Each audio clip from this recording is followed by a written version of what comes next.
शुभ अवसर पर मेरी ओर से और हम सब की ओर से आपको बहुत बहुत शुभकामनाएं। राजस्थान की वीर धरती पर आप सब लोगों ने एक बहुत ही अच्छा निश्चय करके संगठन को मजबूती प्रदान करने के लिए कार्यालय का कार्यक्रम को आगे बढ़ाया है। मैं ऐसी वीर भूमि को नमन करता हूं और साथ ही साथ राजस्थान के कार्यकर्ताओं को भी बधाई देता हूं, जिन्होंने इस कार्यालय को 2 कार्यालय का आज उद्घाटन करा रहे हैं और साथ में 6 कार्यालयों का शिलान्यास भी हुआ है। तो एक आपने जो संकल्प लिया है कि भारतीय जनता पार्टी एक अच्छे ढंग से काम करे और उसके लिए इस काम को आपने आगे बढ़ाया है, मैं इसके लिए आपको शुभकामनाएं देता हूं, बधाई देता हूं। मित्रों, हम सब जानते हैं कि 2014 में जब प्रधानमंत्री नरेंद्र मोदी जी भारत के प्रधानमंत्री बने तो उस समय उन्होंने एक कल्पना हम सबके सामने रखी थी और वो कल्पना ये थी कि भारतीय जनता पार्टी केंद्र में सरकार बना रही है और भारतीय जनता पार्टी लंबे समय तक काम करने के लिए कृत संकल्प है और इसलिए हमको यह भी संकल्प लेना चाहिए कि पार्टी का अपनी ओर से हर प्रदेश में एक अच्छा कार्यालय और हर जिले में एक अपना कार्यालय होना चाहिए। उस समय अमित जी ने राष्ट्रीय अध्यक्ष जी की जिम्मेवारी संभाली थी और राष्ट्रीय अध्यक्ष बनने के बाद उन्होंने इस बात को तय किया था कि हर जिले में और हर प्रदेश में एक कार्यालय बनेगा और मुझे खुशी है कि 719 कार्यालयों का संकल्प तय हुआ था, जिसमें से 400 से ज्यादा कार्यालय बन करके तैयार हो गए और लगभग 73 कार्यालय उद्घाटन के लिए रुके हुए हैं। बाकी सभी कार्यालय का काम चल रहा है, तो ये बहुत ही खुशी की बात है। और आपने भी राजस्थान में तय किया कि आप 33 कार्यालय बनाएंगे, क्योंकि 33 जिले हैं राजस्थान में और जिसमें से 8 पर काम चल रहा है, 6 का शिलान्यास हुआ है, 2 आज शुरुआत हो गई है। तो इसके लिए मैं राजस्थान की टीम को और भारतीय जनता पार्टी के कार्यकर्ताओं को बहुत बहुत बधाई देता हूं, जिन्होंने इस काम को आगे बढ़ाया। मित्रों, कार्यालय ऑफिस नहीं होता है, कार्यालय और ऑफिस में फर्क होता है। ऑफिस 10 बजे खुलता है, 5 बजे बंद हो जाता है। कार्यालय 24x7x365 24 घंटा खुला होता है और 365 दिन परामर्श का केंद्र होता है। वो संस्कार देने का एक केंद्र होता है। कार्यालय आने से और कार्यालय में बातचीत करने से और कार्यालय के सुविधाओं में बैठ करके कार्यालय पार्टी की गतिविधि बढ़ाने से एक जिसको कहते हैं स्ट्रक्चर्ड पार्टी के कार्यकर्ताओं का डेवलपमेंट होता है। इसलिए मैं ये मानता हूं कि आज वो सुविधा आपने प्रदान की है और अन्य स्थानों पर आपको सुविधा प्रदान करने वाले हैं। यह हमारे संस्कार केंद्र होते हैं। मैं जब भी विद्यार्थी परिषद में भी था और भारतीय जनता पार्टी में भी रहा तो मैं हमेशा सबको बोला करता था, मुझसे मिलना हो तो कार्यालय आओ। मैं कभी नहीं कहता था कि आवास पर, क्योंकि मैं आज भी ये मानता हूं कि आवास पर कार्य करने से पार्टी धीरे धीरे परिवार की हो जाती है और कार्यालय में काम करने से पार्टी का संस्कार बनता है और इसीलिए बाकी पार्टियां परिवार की पार्टी हो गई, भारतीय जनता पार्टी का पार्टी ही बड़ा परिवार बन गया। और इसलिए मैं ये बड़े गर्व के साथ कह सकता हूं कि भारतीय जनता पार्टी दुनिया की सबसे बड़ी पार्टी बनी, तो उसमें कार्यालय का बहुत बड़ा योगदान है। जैसा मैंने बताया, ये संस्कार के यहां से संस्कार और कार्यकर्ताओं का निर्माण होता है और कार्यालय की फैसिलिटीज को बढ़ाने से कार्यकर्ता का चहुमुखी विकास में मदद मिलती है। मुझे खुशी है कि आपने बड़ा सुसज्जित कार्यालय बनाया है, मोस्ट मॉडर्नाइज्ड कार्यालय बनाया है। मैं आपसे निवेदन भी करूंगा, हमारी ई-लाइब्रेरी होनी चाहिए, हमारे कॉन्फ्रेंस हॉल होने चाहिए, बैठने की जगह होनी चाहिए, मोर्चों के लिए अलग से बैठने की व्यवस्था होनी चाहिए, बड़ी संख्या में लोग आ जाए तो उनके बैठने की व्यवस्था होनी चाहिए और इन सभी चीजों का उपयोग पार्टी की गतिविधि को बढ़ाने के लिए हम कैसे कर सकते हैं, इसका हमको ध्यान रख करके करना चाहिए। और मुझे पूरा विश्वास है कि भारतीय जनता पार्टी के कार्यकर्ता राजस्थान के बारे में एक बात मैं और कह दूं कि शुरुआत से ही राजस्थान का संगठन स्ट्रक्चर में डेवलप हुआ है। उसने अपने रीति नीति को डेवलप करने में एक पार्टी के संस्कार युक्त तरीके से उसको आगे बढ़ाने का काम किया है। हमारी विचारधारा का भी वहां पर जो डेवलपमेंट हुआ है वो बड़ा ऑर्गेनिक ग्रोथ हुआ है और बहुत ही जिसको कहते हैं कि सबको साथ लेकर के चलने की मंशा बनाते हुए आगे बढ़े और इसमें भी कार्यालय का विशेष योगदान रहा। तो मैं आज जब इस कार्यालय के उद्घाटन के सिलसिले में आप लोगों के साथ मिल रहा हूँ तो मुझे बेहद खुशी हो रही है कि उसको जो मोदी जी का सपना था उसको साकार करने के लिए वर्तमान टीम पूरी ताकत के साथ लगी है और इस काम को पूरा कर रही है। इसके लिए मैं आपको धन्यवाद देता हूँ। मैं आपको इसके लिए भी बधाई देना चाहता हूँ कि कोरोना के संक्रमण काल में आपने बहुत अच्छा काम किया। सारी पार्टियां लॉकडाउन हो गई थी और अभी भी लॉकडाउन है सारी पार्टियां, लेकिन भारतीय जनता पार्टी एक अकेली पार्टी थी जिसका राजनीतिक पक्ष तो था ही, लेकिन कोरोना के संक्रमण में पार्टी ने अपना सामाजिक पक्ष भी दिखाया। और सामाजिक पक्ष में जहां देश में 25 करोड़ के आसपास लोगों को भोजन के पैकेट्स पहुंचाने का काम किया, वहीं 5 करोड़ राशन किट देने का काम किया और राजस्थान ने भी बढ़ चढ़ करके हिस्सा लिया। इसके लिए मैं आपको बधाई देना चाहता हूं। सतीश पूनिया के नेतृत्व में सभी कार्यकर्ताओं ने बहुत अच्छा काम किया। सेवा ही संकल्प है, सेवा ही संगठन है। Feed the needy program, PM care fund, sanitizers का बांटना, मास्क का बांटना, महिला मंडल को जोड़ना, महिला मोर्चा को जोड़ना, सेल्फ हेल्प ग्रुप को जोड़ना। और जहां हमारे पास 10 मास्क भी नहीं थे वहां आपने लाखों की संख्या में महिलाओं ने मास्क, हैंडमेड मास्क बना करके लोगों के बीच में उसको वितरित किया। एक बहुत अच्छा काम किया, इसके लिए मैं आपको बधाई देना चाहता हूं। इसके साथ साथ आपने संपर्क अभियान उठाया। मुझे यह भी मालूम है कि प्रदेश अध्यक्ष से लेकर के कई लोग कोरोना के से संक्रमित हो गए, लेकिन फिर भी इच्छा शक्ति नहीं देखी, इच्छा शक्ति बनाए रखी और वर्चुअल रैलीज के माध्यम से और दूसरे तरीके से भी आपने अच्छे काम करके संगठन को जागृत अवस्था में रखा। इसके लिए मैं आपको फिर से बधाई देना चाहता हूं। जो संगठन को आपने चलायमान रखा और संगठन के माध्यम से आपने सेवा कार्य भी किए और सेवा कार्य के साथ साथ जो राजनीतिक पक्ष था उस पक्ष को भी आपने पहुंचाने का काम किया है। इसके लिए भी मैं आपको बधाई देता हूं। आपने वर्चुअल रैलीज की, आपने मोर्चों के द्वारा वर्चुअल रैलीज की, आपने आत्मनिर्भर भारत के द्वारा और एमएसएमई सेक्टर के द्वारा और जिन जिन सेक्टर के लिए काम हुआ है उनको आपने वर्चुअल मीटिंग के द्वारा एंगेज किया, उनकी आपने अलग से मीटिंग ली। यानी संगठन में सामाजिक पक्ष भी और राजनीतिक पक्ष दोनों पक्षों को आपने जागृत भी रखा, चलायमान रखा। इसके लिए मैं राजस्थान की यूनिट को बधाई देना चाहता हूं कि आपने बहुत अच्छा काम किया है। इसके लिए भी मैं आपको शुभकामनाएं देना चाहता हूं। मित्रों, हमारी जिम्मेवारी है कि हमने जो सामाजिक काम किया है यह इसका एक अच्छा डॉक्यूमेंट बनना चाहिए और इसीलिए मैंने कहा है कि ई बुक हर जिले की बननी चाहिए और प्रदेश की बननी चाहिए।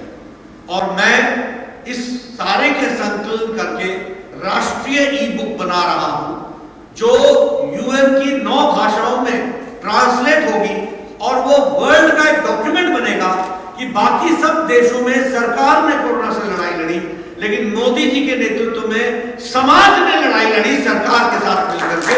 इसका एक डॉक्यूमेंट बनेगा, इसका ई बुक के माध्यम से बना रहे हैं। इसलिए मैंने सतीश जी से निवेदन किया है कि आप आज आपने एक श्री गणेश तो किया ही है, लेकिन प्रदेश की ई बुक आप बना करके हमको भेजेंगे, जिलों की ई बुक बना करके भेजेंगे, फिर मैं उसकी राष्ट्रीय संकलन करके और एक ऐसा डॉक्यूमेंट बनाना चाहता हूं ताकि दुनिया में पता चले कि बाकी सब जगह तो सरकारें लड़ रही थी, लेकिन मोदी जी के नेतृत्व में पूरा भारत देश, समाज और भारतीय जनता पार्टी दुनिया की सबसे बड़ी पार्टी सबसे आगे खड़ा होकर के इस संक्रमण काल में लड़ रही थी। ये बात हम बताना चाहते हैं। और मित्रों, ये छोटी घटना नहीं है।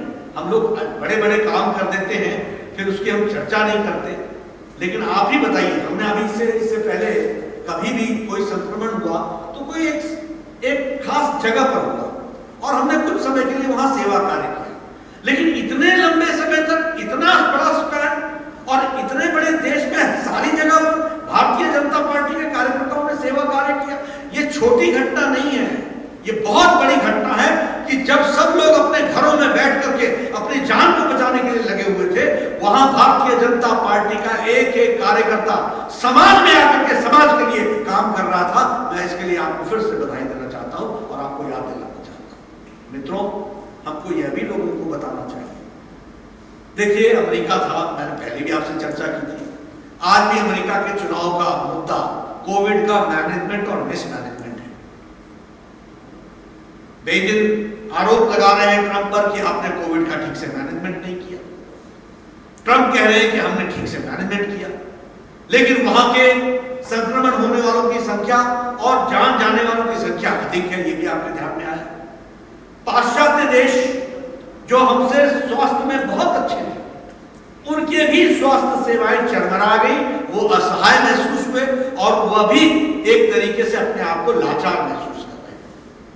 लेकिन हमारे 130 करोड़ का देश, प्रधानमंत्री मोदी जी ने किस तरीके से टाइमली और बोल्ड डिसीजन लेकर के 130 करोड़ की जनता को बचाया है, इसको भी हमको ध्यान में रखना चाहिए, इसको हमको समझना चाहिए।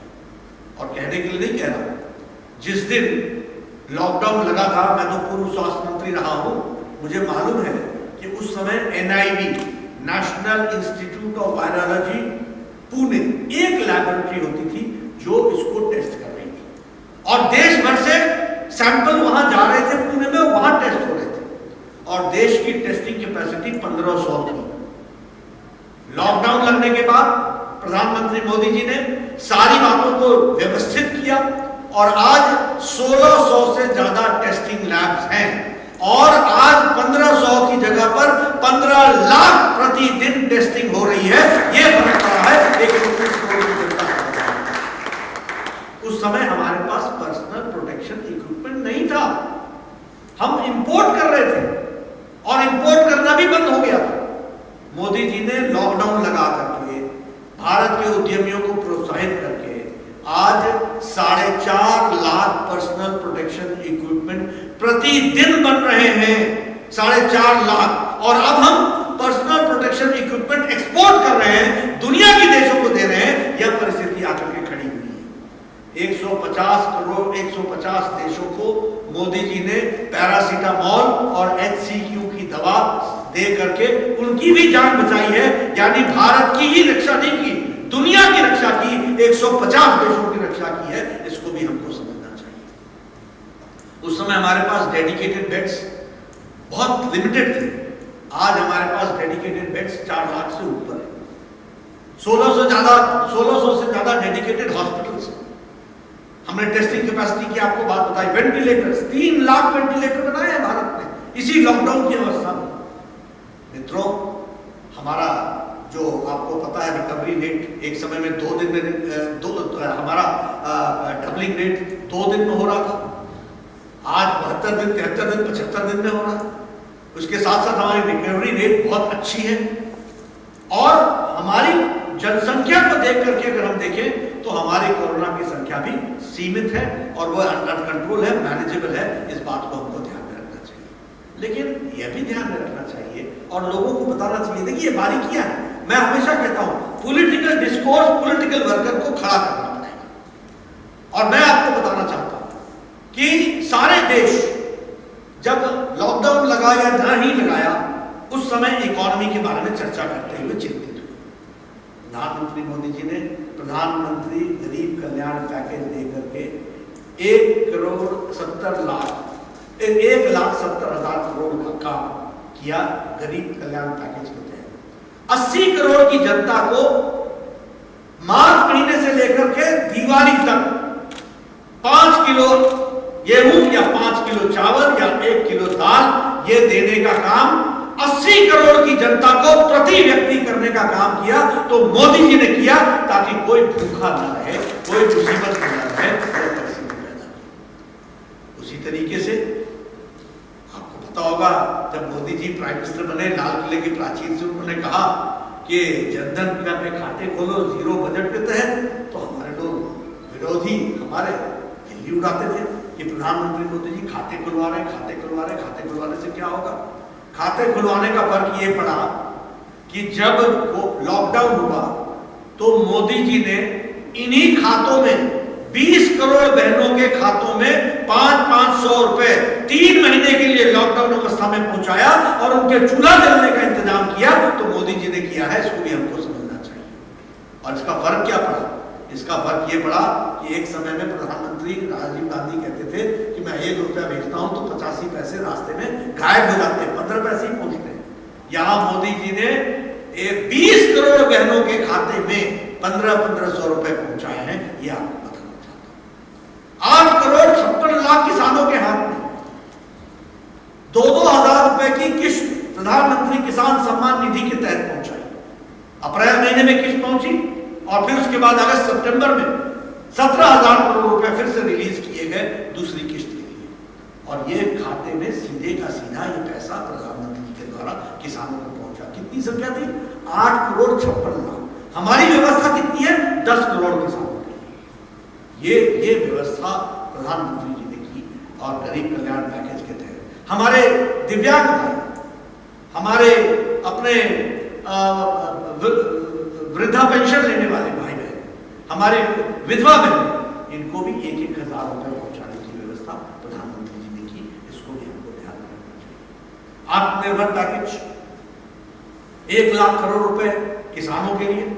मैं सतीश जी के माध्यम से निवेदन करूंगा कि भारतीय जनता पार्टी की राजस्थान इकाई फार्मर्स प्रोड्यूसर्स ऑर्गेनाइजेशन में अपना योगदान करें और किसान मोर्चा बढ़ चढ़ करके हिस्सा लें। मैंने किसान मोर्चा के राष्ट्रीय अध्यक्ष चहर जी को भी बताया, राजकुमार चहर जी को, कि आप फार्मर्स प्रोड्यूसर्स ऑर्गेनाइजेशन बनाइए। और मोदी जी ने ये आपदा को जो अवसर में बदलने का प्रण लिया है, 1 लाख करोड़ रुपए खर्च होने वाला है सिर्फ कृषि के क्षेत्र में। आपने तय करना है, मोदी जी का 1 लाख करोड़ रुपए, और किसानों ने तय करना है कि उन्होंने विकास कैसे करना है। उनको कोल्ड स्टोरेज चाहिए, उनको स्टोरेज चाहिए, उनको वैल्यू एडिशन के लिए कोई फैक्ट्री चाहिए जिसमें वो अपना उत्पाद बढ़ा सके, उनको कोई अपने फल के लिए कोई और व्यवस्था के लिए अपने उत्पाद के लिए उस पर वैल्यू एडिशन कैसे हो सकता है उसकी बात करनी है, उनको मंडी तक लाने की व्यवस्था करनी है, उनको मंडी में कोई और इंप्रूवमेंट करना है, उसके लिए कोई सड़क बनाने की जरूरत है, गांव से लिंक रोड बनाने की जरूरत है। ये सारे काम 1 लाख करोड़ रुपए में होने वाले हैं।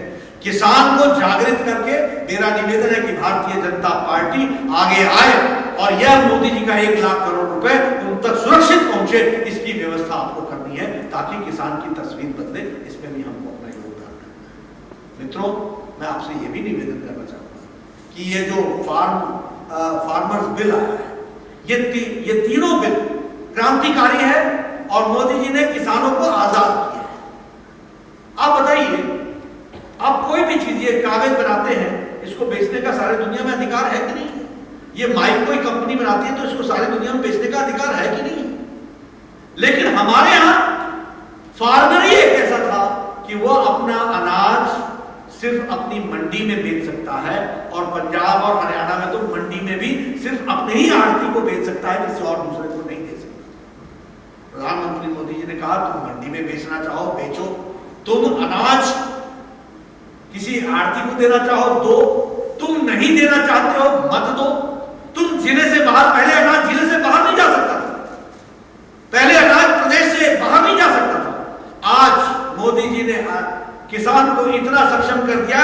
मैं देख रहा हूं कैलाश जी बैठे हैं, कैलाश जी 12:30 में विस्तृत रूप में आपको बताएंगे, हमारे राज्य मंत्री हैं कृषि के। आज किसान को मोदी जी ने इतना आजाद कर दिया है कि वो दुनिया की किसी भी मार्केट में अपना सामान बेच सकता है, और दुनिया की किसी भी मार्केट में किस रेट पर बेचा जा रहा है ये जानकारी हासिल कर सकता है। ये किसान को आजादी मिली है। ये छोटी घटना नहीं है। और सुनिए, मोदी जी ने इससे ज्यादा इंतजाम कर दिया। क्या इंतजाम किया है कि मेरी उपज का आज ये दाम है, लेकिन आर्टिफिशियल इंटेलिजेंस के माध्यम से हम किसान को यह भी बता पाएंगे कि अगले हफ्ते इसका रेट गिरने वाला है या बढ़ने वाला है। अगर गिरने वाला है तो जल्दी बेच दो, अगर बढ़ने वाला है तो रुक करके बेचो। इतनी आजादी देने का काम नहीं, इसके बारे में हमको बताना पड़ेगा। अभी कानून लेकर के आए हैं कि अगर कॉन्ट्रैक्ट फार्मिंग होगी तो फार्मिंग जमीन पर उपजे हुए चीज की होगी, जमीन की कॉन्ट्रैक्ट नहीं होगी। किसान को कितना सशक्तिकरण दिया है। अगर व्यापारी जो उससे माल खरीदता है उसके बाद किसान को नुकसान हो जाता है तो नुकसान व्यापारी करेगा, और अगर फायदा होता है तो फायदा किसान को मिलेगा। इतना अंतर किया है।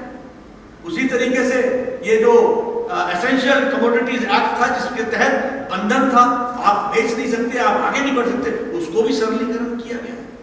लेकिन मेरा निवेदन ये है, किसानों का देश है और राजस्थान में किसान बड़े शान से अपनी उपज के लिए काम करते हैं। मेरा निवेदन ये है कि कृषि क्षेत्र में इस काम के बारे में भारतीय जनता पार्टी अपने किसानों को पूरी तरीके से अवगत कराए, बताए, ये उसके लिए जरूरी है। और इसी के साथ साथ ये वोकल फॉर लोकल, इसको भी हमको करने की जरूरत है। और वोकल फॉर लोकल में राजस्थान की ज्वेलरी है, मीनाकारी है, राजस्थान की पेंटिंग है, राजस्थान का वुड वर्क है, इसको हमको वर्ल्ड ब्रांडिंग करनी है। और भारतीय जनता पार्टी का कार्यकर्ता देखिए, सिर्फ जिंदाबाद लगाना यही हमारा काम नहीं है, सिर्फ इलेक्शन लड़ना हमारा काम नहीं है।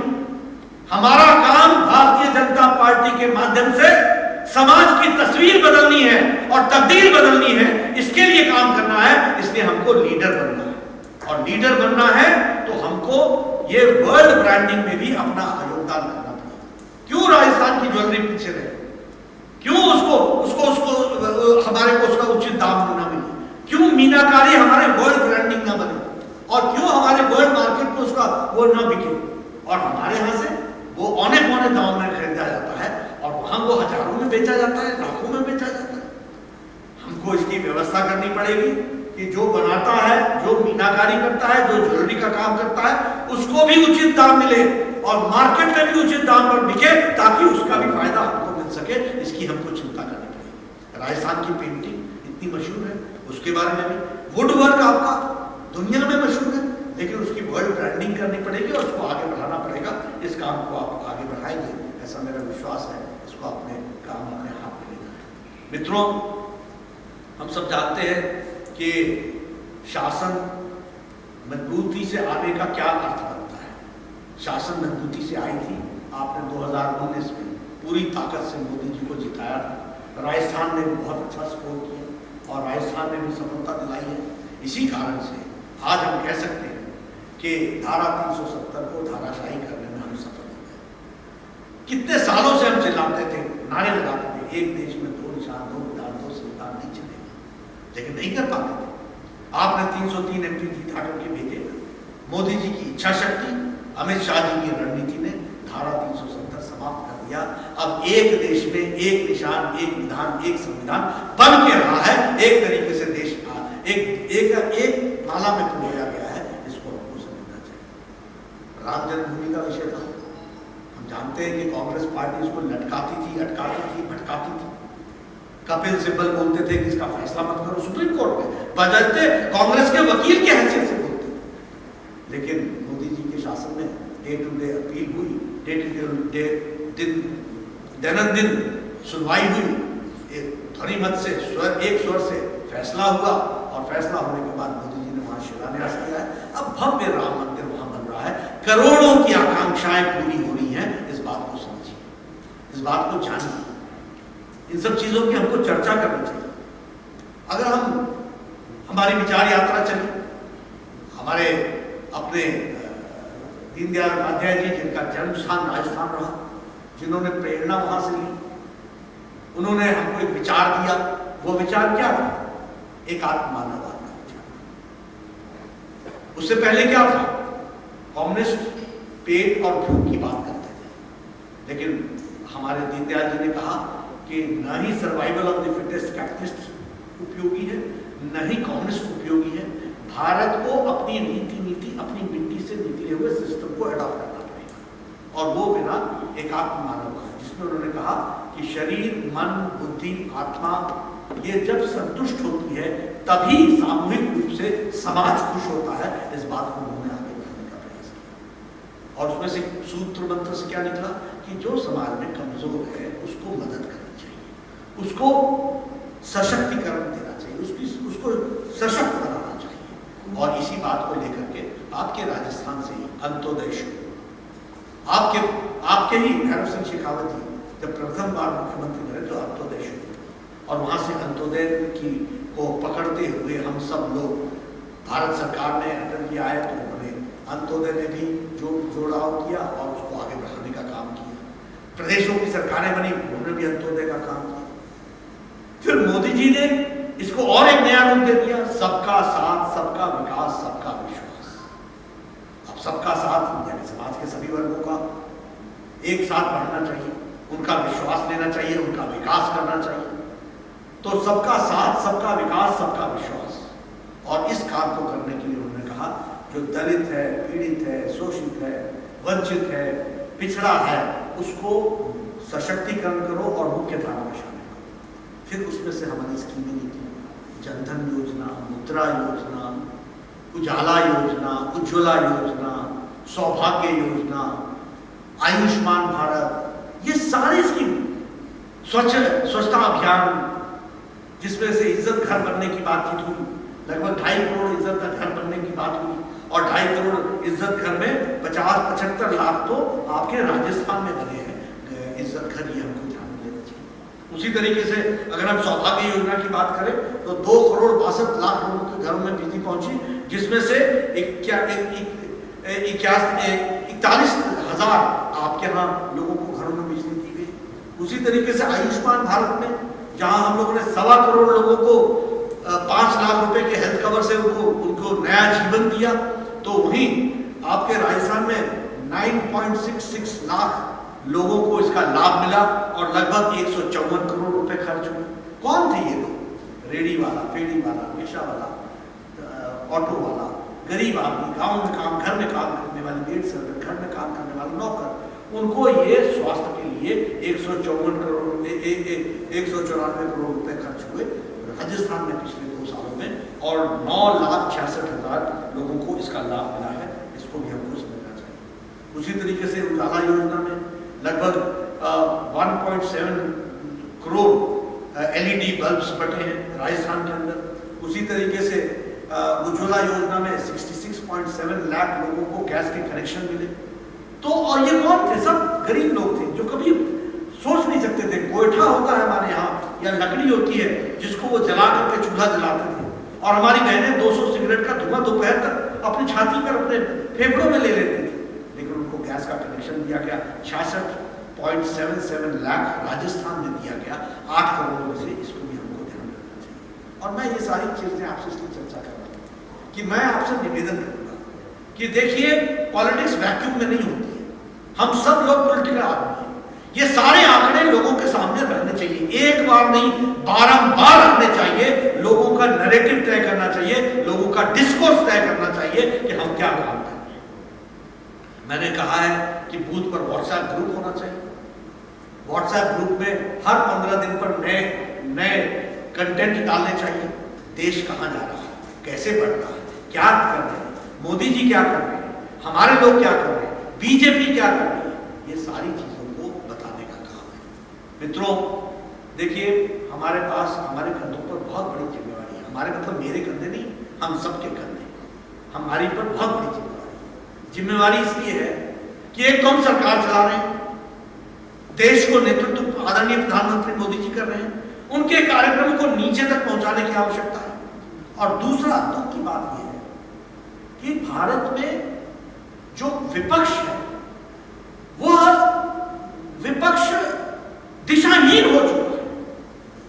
वह मोदी जी का विरोध करते करते देश का विरोध करने लगा है और उसकी बुद्धि में यह भी नहीं समझ में आ रहा।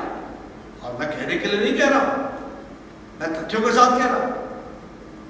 धारा 370 हम हटाते हैं, सारे देश में खुशी की लहर आती है, एक देश में एक निशान, एक विधान, एक संविधान, एक विधान तय बन जाती है। कश्मीर से कन्याकुमारी तक भारत एक होता है, एकीकृत होता है। राहुल गांधी दलील देते हैं कि श्रीनगर के लोगों के साथ अन्याय हुआ और उनकी दलील लेकर के इमरान खान यूएन में जाते हैं और राहुल गांधी की बात को कहते हैं। ये भारत का रिप्रेजेंटेशन कर रहे हैं या पाकिस्तान का रिप्रेजेंटेशन कर रहे हैं? भारत के पूर्व गृह मंत्री पी चिदम्बरम बोलते हैं कि हम धारा 370 हटा देंगे। इनके नेहरू जी बोलते थे कि it is a temporary provision.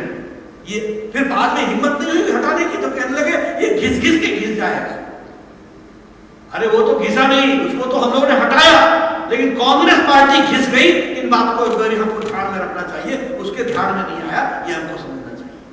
उसको छोड़ दीजिए आप। हमारे शशि थरूर साहब लाहौर के मंच पर जाकर के भारत को निंदा करते हैं और पाकिस्तान की डब्बी बजाते हैं, तारीफ करते हैं। राहुल गांधी पाकिस्तान की तारीफ करते हैं। ये क्या है? हमारे प्रधानमंत्री जी ने बॉर्डर को सुरक्षित करने के लिए नभ में, जल में और थल में, तीनों में भारत को सुरक्षित करने का काम किया है। तो नरेंद्र मोदी जी ने किया है, इस बात को ध्यान में रखना है। पिछले 6 साल में 4700 किलोमीटर की 4 लेन सड़क अरुणाचल प्रदेश से लेकर के गलवान तक बना करके दे दी है। बॉर्डर पर हमारे लोग तुरंत पहुंच सकते हैं, इसकी व्यवस्था की गई है। बॉर्डर पर एयरपोर्ट ठीक से बने हैं, इसकी व्यवस्था की गई है। पिछले महीने मनाली से लेह के बीच में 9 किलोमीटर का टनल बना करके 40 किलोमीटर कम किया गया और 4 घंटे मनाली से लेह पहुंचने में कम हो गया है, ताकि हमारा रसद वहां पहुंच सके। इसकी व्यवस्था मोदी जी ने की है। 14,000 मीटर से ज्यादा डबल लेन पुल बने हैं, ऑल वेदर पुल बने हैं। हम लोगों में से किसी को पहाड़ में जाने का मौका मिला होगा तो देखा होगा कॉन्वॉय चलती थी। एक तरफ से एक तरफ से जब ट्रैफिक चलती थी तो दूसरे तरफ की ट्रैफिक को रोक दिया जाता था, तब निकलते थे, और वो लोहे के पुल होते थे। अब ऑल वेदर पुल बन गए हैं, डबल लेन 4 लेन के पुल बन गए हैं। स्पीड में हम सारी आर्मी को बॉर्डर पर पहुंचा सकते हैं। यह परिस्थिति मोदी जी ने पैदा की मित्रों। और हमारे लोग इस तरह से, हमारे कांग्रेस पार्टी के लोग मोदी जी का विरोध करते करते देश का विरोध करने लगते हैं, राष्ट्र के विरोध स्वर निकालते हैं मित्रों। इसलिए हमारी जिम्मेवारी बहुत बढ़ जाती है। इनको भी सुबुद्धि देनी है, इनको भी जानकारी देनी है, इनको भी पॉलिटिकल डिस्कोर्स में इंगेज करना है, और साथ ही साथ मोदी जी के द्वारा देश में किए जा रहे कार्यक्रमों का नीचे तक कैलकुलेशन ठीक ढंग से हो रहा है कि नहीं, इसके भी प्रहरी हम हैं। हमको ये करना पड़ेगा।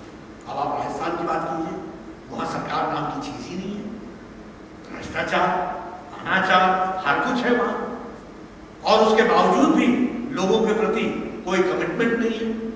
मित्रों, हमको आगे आकर के आने वाले समय में जब चुनाव होते हैं तो हमको राजस्थान में भी कमल खिलाना है और वहां भी सरकार बनानी है। इसकी हमको चिंता करनी पड़ेगी, इसके लिए हमको काम करना पड़ेगा। आज फिर से पुनः मैं विजयदशमी की आपको शुभकामनाएं देता हूं, और साथ ही साथ नए कार्यालय जो बने हैं और नए कार्यालय बनने वाले हैं उसके लिए भी आपको बधाई देता हूं। जल्द से जल्द ये कार्यालय बने।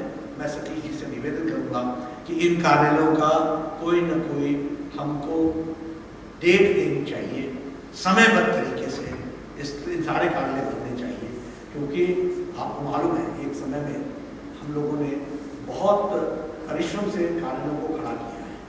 आज पार्टी के पास कोशिश है कि हम समयबद्ध तरीके से इन कार्यालयों को खड़ा करें, और इस पर ध्यान देने की जरूरत है।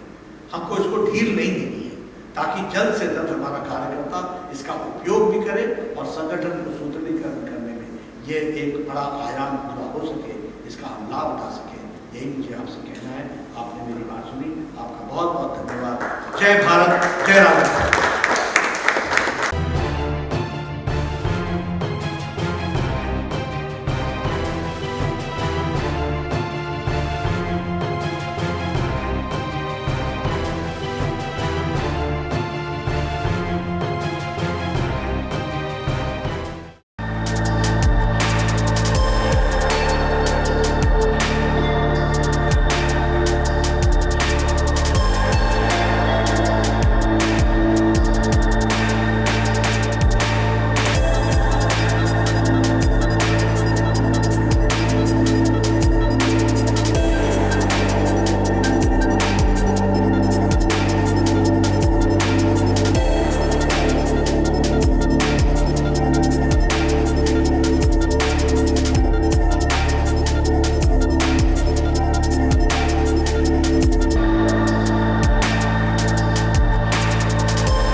Download Tarang online radio app from Google Play Store.